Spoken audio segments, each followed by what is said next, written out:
Bienvenidos a Susurros de la Tierra Media. Este es un lugar donde el tiempo se detiene y las historias de Tolkien encuentran su voz entre susurros y estrellas. Ponte cómodo, relájate y déjate llevar por los caminos de la Tierra Media. Cada relato es una invitación a soñar, una pausa para el espíritu y un refugio para la imaginación. Que la estrella de Earendil ilumine tu descanso. Capítulo 1. La llamada del mar.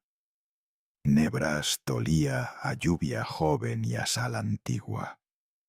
Las losas del palacio de Vinyamar guardaban el brillo húmedo de las tormentas recientes, y en los patios se oía el retumbar adormecido del océano, como si la tierra respirara con el pecho inmenso del mar. Turgon, hijo de Fingolfin, caminaba solo entre columnas donde la bruma colgaba en jirones y el musgo parecía letra verde escrita por el tiempo. Su capa clara, tocada por el rocío, recogía destellos de luz pálida, y en su frente, alta y recogida, vivían la memoria de Tirión y la preocupación de un rey que sabe que la paz es una casa sin cimientos eternos. Fue entonces cuando el rumor del oleaje dejó de ser rumor y se volvió presencia. En una lengua de espuma que se alzó sin romperse, con el rumor de 1000 arroyos y la gravedad de las simas, habló Ulmo, señor de las aguas. No tenía forma cerrada, y sin embargo todas las formas del agua estaban en él. Ríos en crecida, lluvia fina, nieve fundiéndose en los aleros, el golpe hondo de una catarata.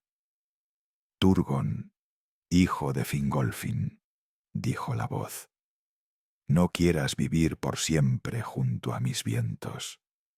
En el interior del mundo se guarda un valle que no conoce senderos fáciles. Allí, bajo montañas que te escucharán, si las nombras con respeto, podrás levantar una ciudad escondida. No será para siempre, nada de piedra lo es, pero el tiempo que se te conceda será precioso como grano de oro en cuenco de madera. ¿Y cuándo he de partir, Señor? Pronto. Y escucha y guarda. Cuando el peligro grande te alcance, no cierres más tu puerta. Ábrela y desciende al Sirión. Las aguas te harán camino.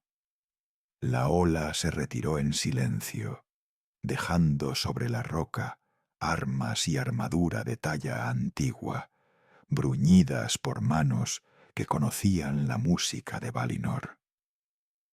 Turgon las contempló, y su espíritu, que había vivido largo tiempo entre decisiones severas, inclinó la cabeza. Ulmo ya le había hablado otrora, sembrando la idea como semilla oculta, y ahora el consejo germinaba.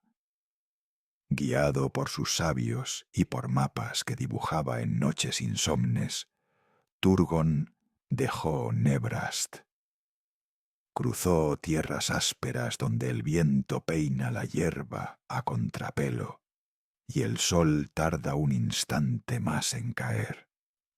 Y tras cordilleras grises halló por fin Tumladen, valle redondo encerrado por murallas de piedra, y en su centro Amon Guareth, lomo de roca surgiendo como isla firme en mar de prado. El aire allí tenía una quietud que no era inmovilidad, sino atención. El cielo parecía más cercano y el eco más íntimo. Aquí, dijo Turgon, posando la palma sobre la roca como quien saluda a un amigo. alzaremos una ciudad blanca. Su nombre será Gondolin, y su canto será discreto. Y el pueblo, recordando luces lejanas, comenzó a cavar, tallar y pulir con paciencia de invierno y esperanza de primavera. Capítulo 2. La ciudad que aprendió a respirar en silencio. Gondolin creció sin trompetas, como crece un bosque si nadie lo mira. Las primeras cámaras eran ásperas, la piedra tenía aún el recuerdo de su cueva. Pero la paciencia fue maestro. Murallas blancas nacieron de cantera callada, plazas de eco templado, donde los pasos se volvían música. Fuentes cuya hebra de agua cosía el aire con hilo de cristal. Cada golpe de cincel llevaba un pensamiento de hogar. Cada arco una promesa de refugio. En el desfiladero que daba acceso al valle, Turgon ordenó levantar 7 puertas. La de madera con su resina viva, la de piedra con veletas cinceladas, la de bronce que cantaba a la brisa, la de hierro con remaches como estrellas apagadas, la de plata con filigranas como ramas, la de oro que encendía el amanecer, y la última, la del acero blanco, dura y noble, con runas que sólo respondían a manos fieles. Quien llegaba, y eran pocos, pasaba por una ceremonia de cierres y aperturas, como si la ciudad fuese un instrumento que afinaba la voluntad del visitante. La vida cotidiana tomó su pulso. Las 12 casas elegidas por Turgon. La fuente, el Harpa, el sol, la luna, el bosque, el pilar, el arco, la flor, el cielo, el martillo, la torre, la ala, guardaban orden y oficio. Los niños aprendían a distinguir la piedra que suena de la que calla. Las madres colgaban telas blancas que olían a jabón y a hierba. La forja tenía su propia canción, sincopada y tibia. Idril Celebrindal, hija de Turgón, caminaba descalza cierta mañana por la sala de las aguas. El mármol fresco le devolvía la pisada con gratitud, y en sus ojos había serenidad de luz que no hiere.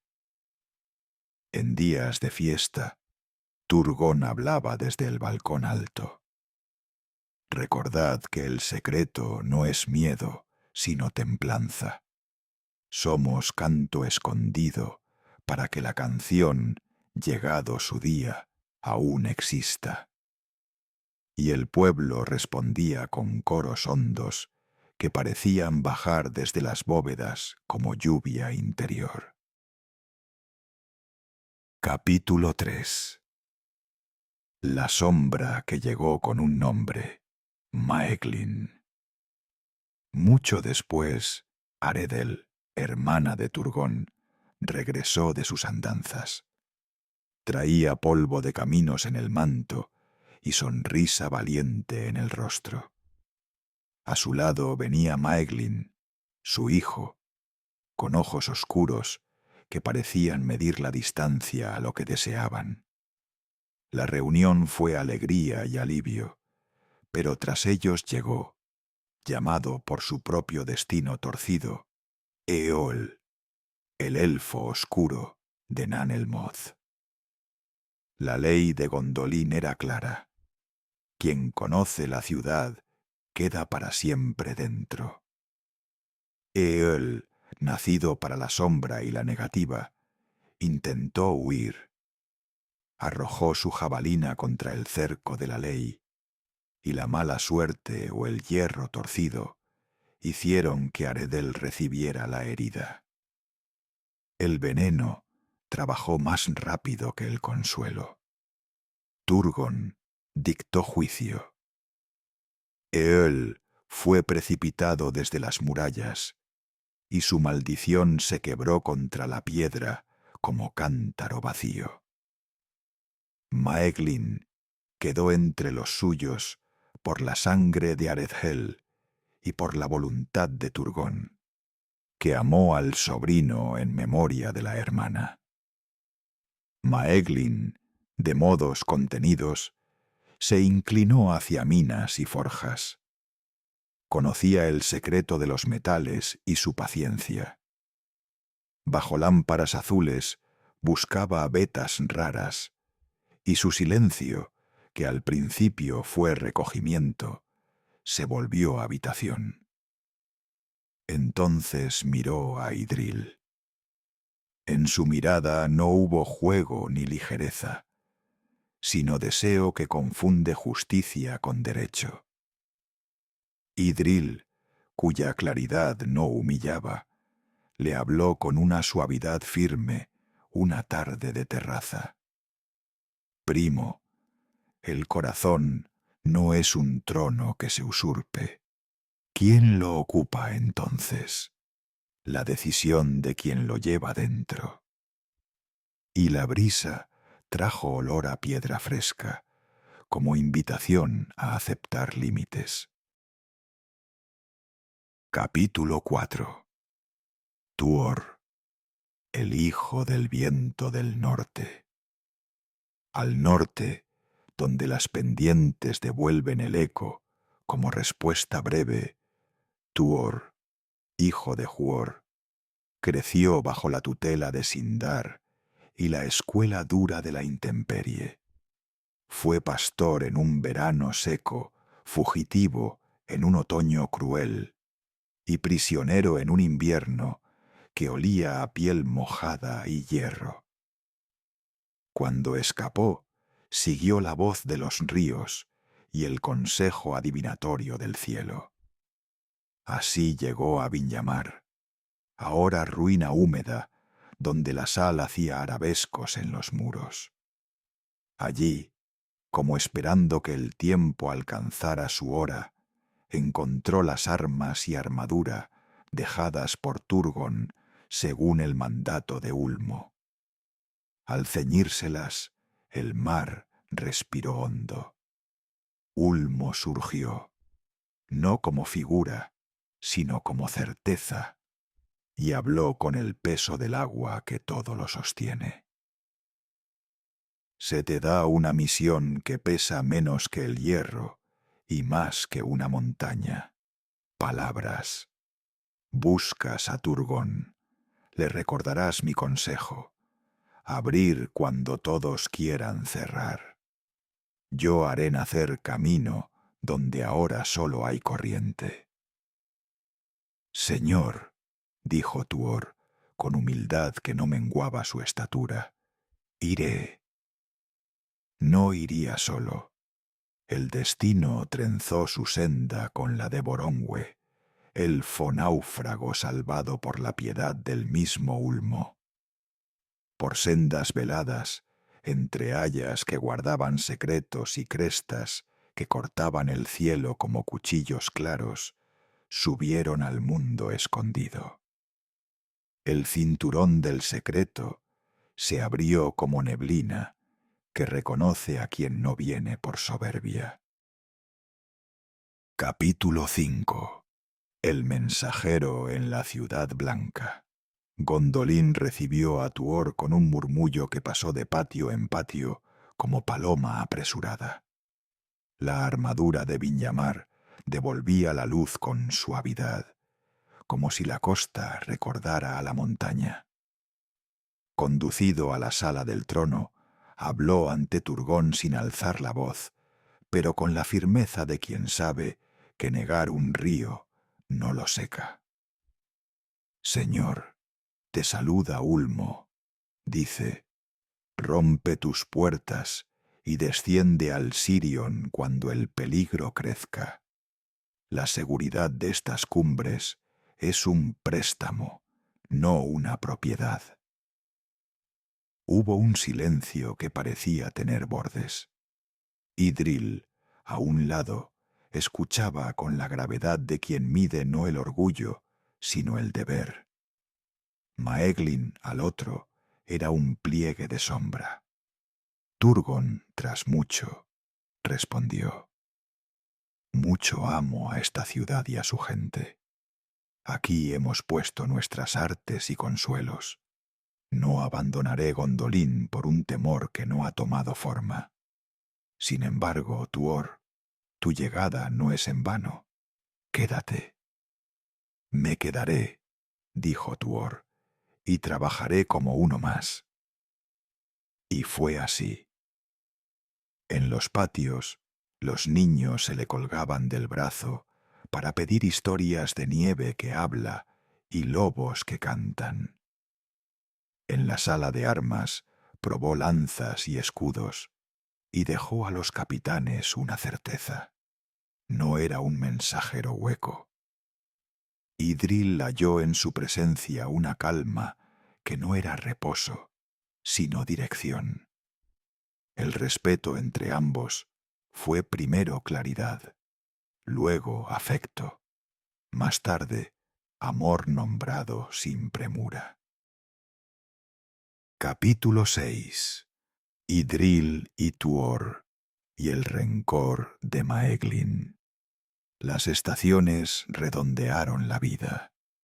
La fiesta de la puerta del verano llenó de guirnaldas las calles y de campanillas los balcones. Idril y Tuor unieron sus destinos con bendición de Turgón y alegría del pueblo, que veía en la mezcla de linajes una esperanza práctica, como puente tendido entre la prudencia antigua y el porvenir incierto. Maeglin se retiró a las minas con mayor frecuencia. Buscaba metales que no existían o que existían solo si uno aceptaba volverse piedra por dentro. Su trato se volvió correcto y cortante, sus palabras las justas. A veces, al pasar, los tallistas sentían que la luz se hacía una brizna más fría. Idril, que no levantaba muros contra nadie, sí abrió un camino. Empezó en secreto la obra del paso de Idril, un corredor oculto que atravesaba roca y prado hacia la sombra de las montañas. Una tarde, en un balcón de vista amplia, Maeglin habló: «No es natural que un forastero siente su mesa en el centro de tu casa». «Nadie se sienta si no se le invita», respondió Idril. «Y mi casa, Maeglin, es el lugar donde mi corazón trabaja la paz». Él apartó la vista hacia el valle, donde el prado respiraba suave. Cayó una respuesta que habría sido hierro mal templado. Capítulo 7. El nombre vendido en la sombra. La inquietud se paga con caminos peligrosos. En una expedición minera más allá de lo permitido, Maeglin fue capturado. Las sogas olían a agua estancada. El viaje hacia el norte fue un descenso por la paciencia de los crueles. En Angband la luz se comporta como cosa enferma. Ante el trono de Morgoth, el miedo no necesita presentación. «Te conozco», dijo el enemigo, «y conozco tu hambre. ¿Qué te falta, hijo de Aredel?» «Lo que no me es concedido, te lo concedo, Idril y el trono de Gondolin, si me ofreces la ciudad». El silencio de Maeglin fue el lugar donde el deseo y el miedo se dieron la mano. Dijo lo que no debía decir: rutas, relieves, vigilancias, ritmo de guardias, la traza de las 7 puertas. Morgoth sonrió como hiela el alba en terreno abierto. Fue devuelto a Gondolin, nadie supo cómo, con la sombra bien anudada al tobillo. Idril advirtió un cambio. La mirada del primo había ganado brillo de vidrio. No lo acusó. Siguió apresurando en secreto el paso, con paciencia de agua que trabaja la roca sin ruido. Capítulo 8. La puerta del verano y los estandartes del invierno. Amaneció la puerta del verano con olor a pan y flor, con cánticos nuevos y viejas melodías. Los estandartes de las casas, cisnes, fuentes, flores, soles, dibujaban en el aire una lectura alegre. Tuor alzó a Eärendil, pequeño y despierto, para que viera cómo el sol subía por encima de la muralla oriental, trepando con paso de gato de luz. Entonces la tierra cambió de voz. Del norte y del este, por gargantas que parecían no existir en los mapas, irrumpieron tropas innumerables, dragones de vientre bajo que apagaban con su sola cercanía el valor mal atado. Balrogs con látigos que dejaban cicatriz en el aire. Los cuernos de Gondolin sonaron, claros, bellos, y se quebraron como cristal bajo un martillo. «A las puertas y a las plazas», ordenó Tuor.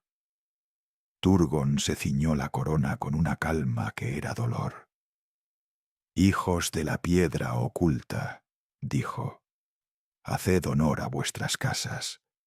Si la ciudad ha sido un canto, que su final sea armonía, no estrépito».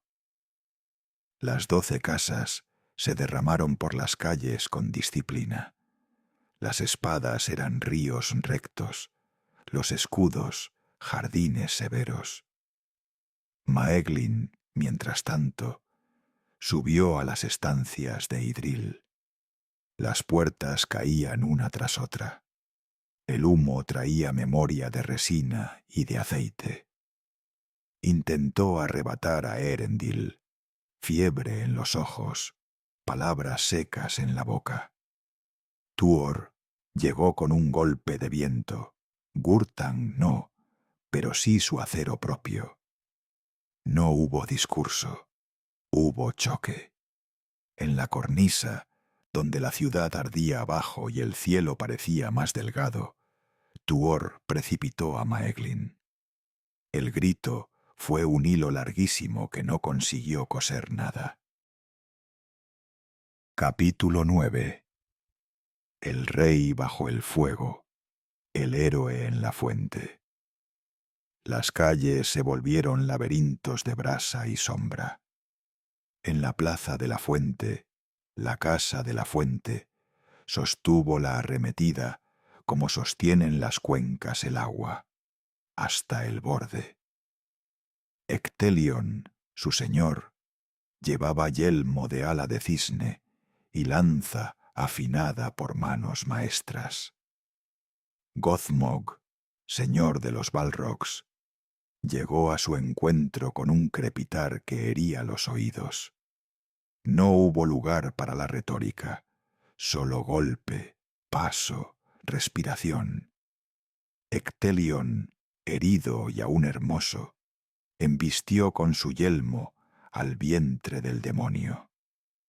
Ambos cayeron al estanque. El agua se alzó, el fuego silbó, y por un instante el mundo dudó de su propio reparto. Murieron juntos, y la plaza guardó un calor extra, de honor, mucho después de que el humo se fuera. En la torre del rey, Turgon contempló su ciudad. No quiso bajar. Idril le rogó. Tuor juntó súplica y autoridad. Gondolín es mi obra y mi deber. Si cae, aquí he de estar, dijo. Entonces que tu voluntad sea firme como siempre ha sido, padre, respondió Idril, poniendo la mano breve sobre la piedra. Turgon alzó la mano. Bendición y despedida. Se oyeron crujidos hondos. La torre aprendía el lenguaje del fuego. Capítulo 10. El filo en el desfiladero y la última canción de Glorfindel. La columna de supervivientes tomó el paso de Idril, que conducía a Cirith Toronaz, la hendidura de las águilas. El camino era angosto, el viento afilado, el suelo traidor. Llevaban niños, algunos dormidos de puro agotamiento, ancianos con la dignidad hecha manta, y hombres y mujeres que habían guardado una chispa en el bolsillo para encenderla lejos. El enemigo, persistente como fiebre mal curada, les salió al paso con un Balrog y su escolta. Por un segundo, el pánico mostró los dientes. Glorfindel, señor de la Casa de la Flor Dorada, dio un paso al frente. Su voz fue suficiente. Atrás, y guardad al niño. Este portillo se paga, y lo pagaré yo. El combate tuvo música de altura. Metal que suena limpio, viento que rompe, silencio que pesa. A un palmo del abismo, Glorfindel abrazó su decisión y con el demonio cayó. Thorondor, mayor de las águilas, descendió con el aleteo que apaga la desesperación y rescató su cuerpo. En un promontorio cercano, los exiliados cantaron, no para olvidar, sino para no olvidar mal. La noche llegó tentativa. Eärendil, en brazos de Idril, señaló una estrella, quizá ninguna especial, y el gesto, sin embargo, pareció compromiso. Capítulo 11. A orillas del Sirion. Descendieron al Sirion como quien alcanza por fin la palabra exacta. Allí el río tocaba la orilla con dedos frescos, y el susurro de Ulmo era más consejo que orden. Levantaron tiendas de tela clara entre sauces y juncos. El humo de los fogones subió sin prisa, cargado con el olor normal y perfecto de la sopa caliente. Idril habló. No hemos salvado muros, hemos salvado nombres y manos. Con eso se empiezan ciudades, aunque no se llamen ciudad todavía. Tuor escuchó el agua, recordó la consigna. Cuando llegue el día del peligro, romped vuestras puertas y marchad al Sirión. Llegaron tarde, sí, pero lo que llega, mientras llega, aún tiene valor. Los supervivientes contaron historias para mantener vivos los contornos de Gondolin. Describieron plazas, fuentes, ritmos. Los niños aprendieron a pronunciar Gondolin como si fueran pasitos de baile.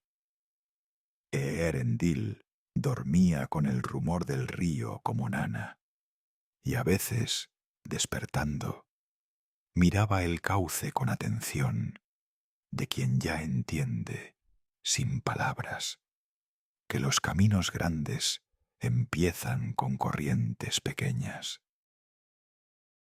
Epílogo. lo que perdura cuando el mármol cae. De Gondolin se aprendió que el secreto es refugio y no destino, que las murallas protegen la llama, pero no deben ignorar el viento que cambia. Ulmo ofreció un consejo que pedía humildad: abrir cuando todo invite a cerrar. Turgon eligió permanecer, y su firmeza fue noble y mortal. Idril eligió preparar salida cuando aún había música en las plazas, y su prudencia salvó linajes. Tuor fue puente entre mensaje y acción.